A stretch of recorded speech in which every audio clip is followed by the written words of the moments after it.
참 예수님, 이번 시간에는 제주교구 황태중 요셉 신부님의 소홍채 복음화팀 양성교육 교재 구역장 반장교육 두 번째 시간입니다.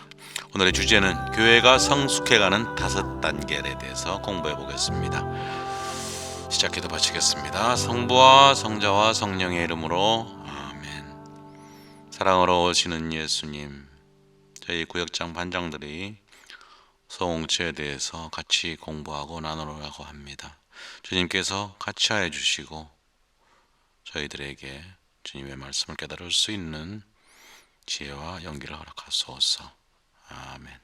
하늘에 계신 우리 아버지, 아버지의 이름이 거룩히 빛나시며 아버지 나라가 오시며 아버지 뜻이 하늘에서와 같이 땅에서도 이루어지소서. 오늘 저희에게 일용할 양식을 주시고 저희에게 잘못한 일을 저희가 용서하오니 저희 죄를 용서하시고 저희를 유혹에 빠지지 않게 하시고 악에서 구하소서. 아멘. 성부와 성자와 성령의 이름으로 아멘. 네, 교회가 성숙해가는 5개 단계 중에 제1단계 본당 공동체는 한 사람, 사제 신부님이 모든 것을 하는 공동체입니다. 사제나 지도자가 모든 일을 스스로 결정하고 통제하는 공동체입니다. 본당의 주임 사제나 공소인 경우는 공소회장님이 모든 일을 도맡아서 하는 경우, 신자들은 수동적으로 신부님이 지시하는 일을 수행하고 신앙의 기쁨을 얻는 과정입니다. 그림 설명은 생략하겠습니다. 제2단계 본당 공동체는 사목평유의 중심 본당 공동체입니다. 사목회원들은 스스로 사제에게 도움을 주는 역할이란 생각을 스스로 하고 있고 사제의 손과 발이란 생각을 하게 됩니다. 사목회원들은 약간의 선민 특권의식도 있다고 하겠습니다. 대부분의 본당 신자들은 소외되거나 본당 활동에 무관심하거나 마음에 맞는 사람들끼리 끼리끼리 어울리는 단계입니다. 첫 번째는 신부님, 공소회장님 혼자 본당일을 전부 처리하는 단계. 두 번째는 사목평유의 중심의 본당 공동체.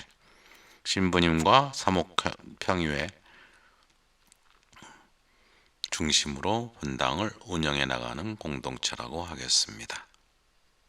일반 신자들은 소외되고 본당 운영에 대해서 무관심한 단계입니다.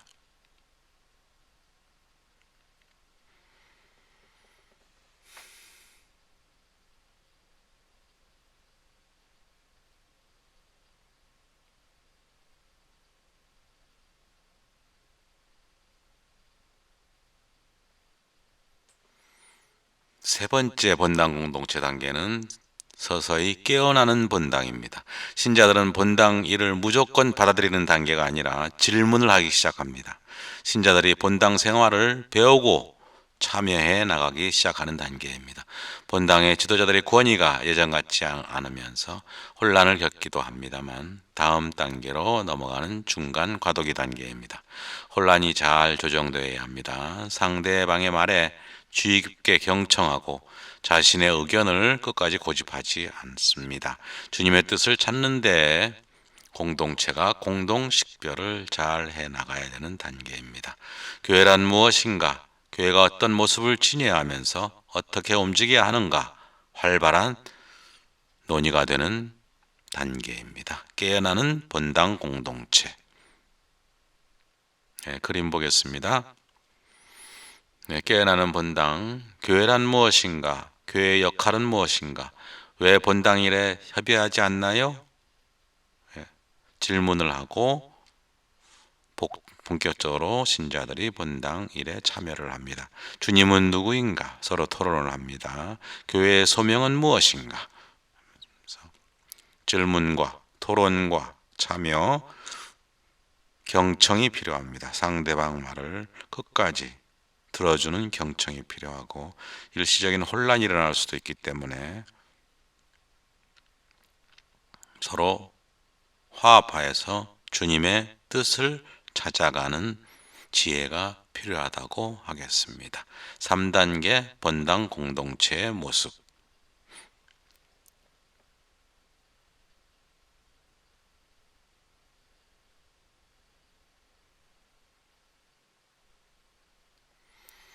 네 번째 본당 공동체 4단계 본당 공동체의 모습, 단체 활성화의 본당입니다. 각종 단체가 활성화되어 있는 본당입니다.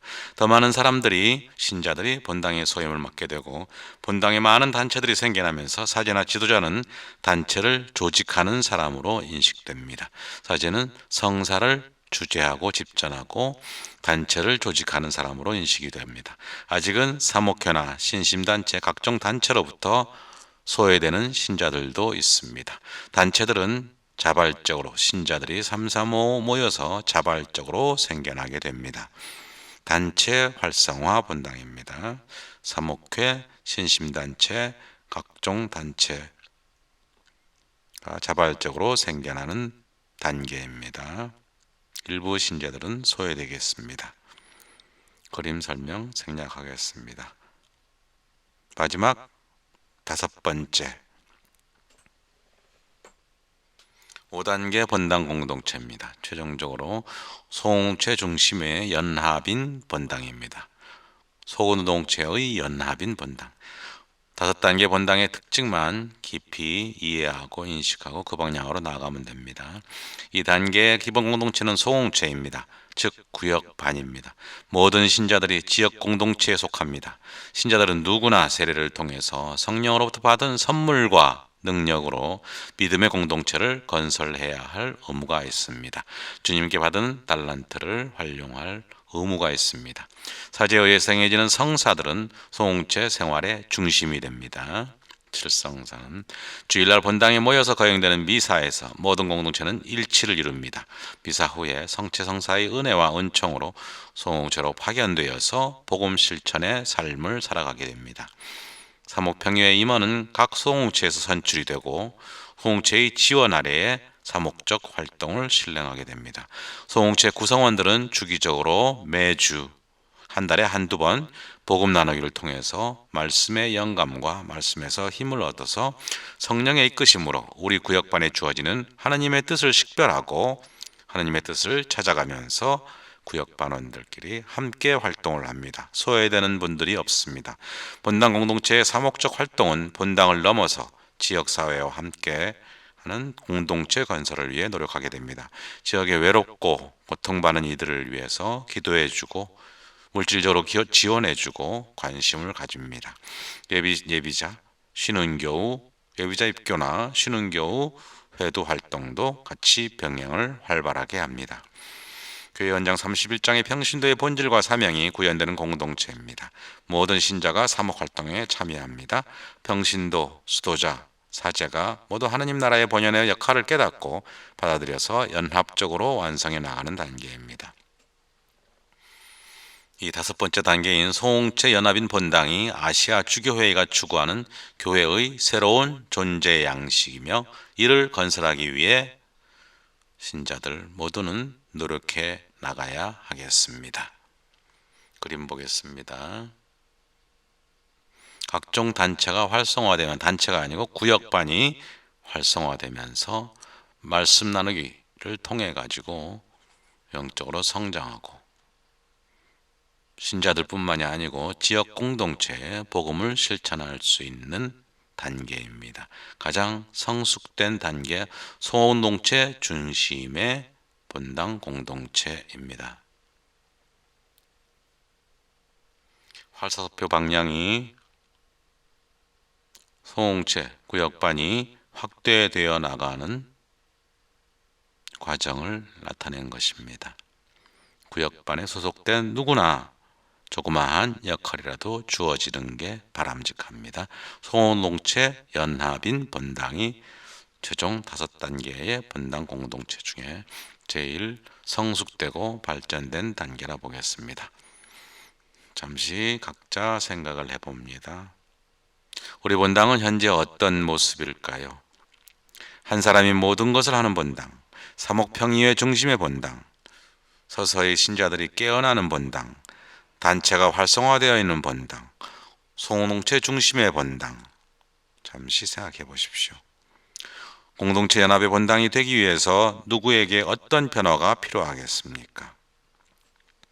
우리 구역장 반장님들을 앞으로 어떤 소명과 책임의식을 가지고 무엇을 어떻게 해나가야 할 것 같습니까? 잠시 생각해 보십시오.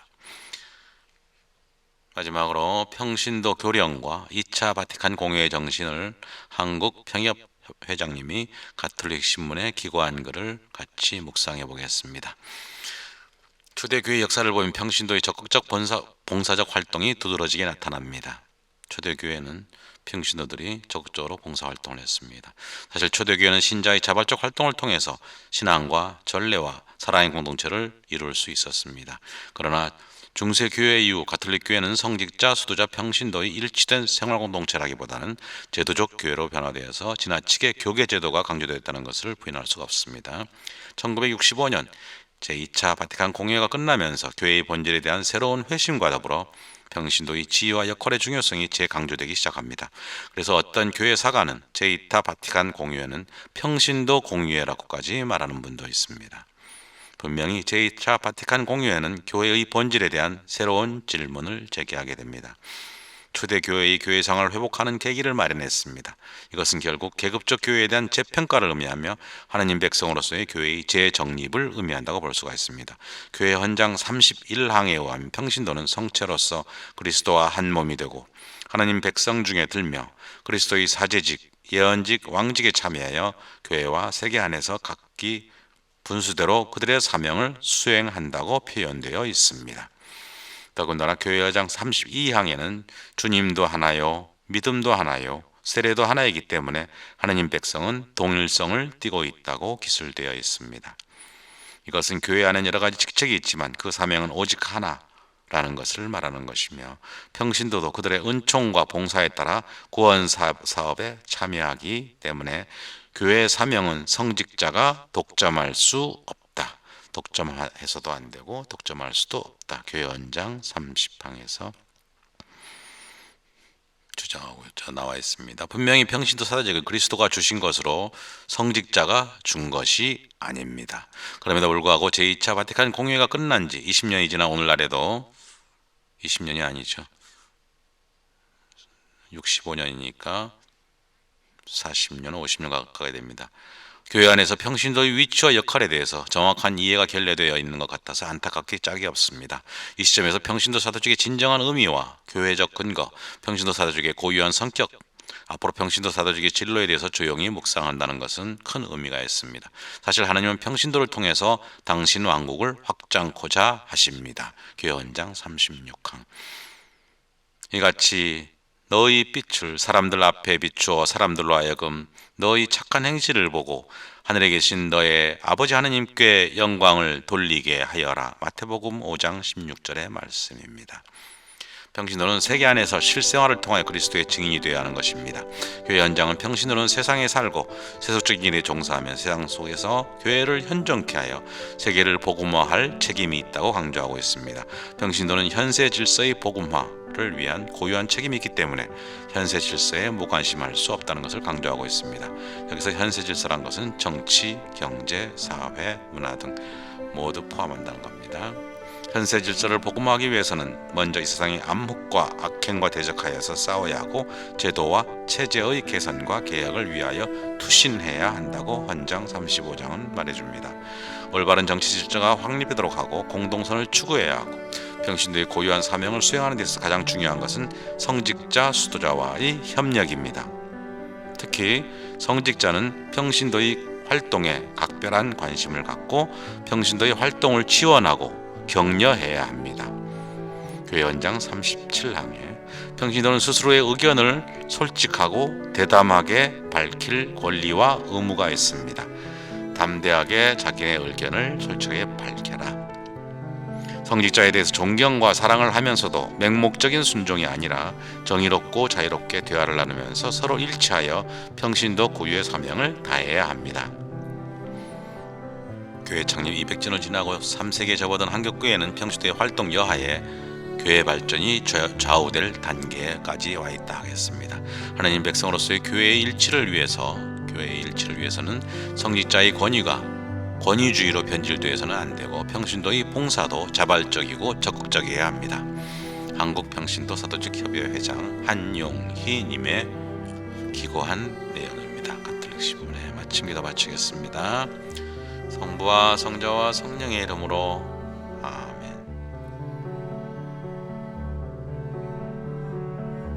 은총하신 마리아님 기뻐하소서. 주님께서 함께 계신 이 여인 중에 복되시며 태중의 아들 예수님 또한 복되시나이다. 전주의 성모 마리아님, 이제와 저희 죽을 때에 저희 죄인을 위하여 빌어주소서. 아멘. 다음에는 더 좋은 모습으로 보여드리겠습니다. 주님 감사합니다. 그동안 수고하셨습니다. 이 원고 자료는 유튜브에 올려드리기 때문에 필요하신 분은 참조하시면 되겠습니다. 수고하셨습니다. 고맙습니다.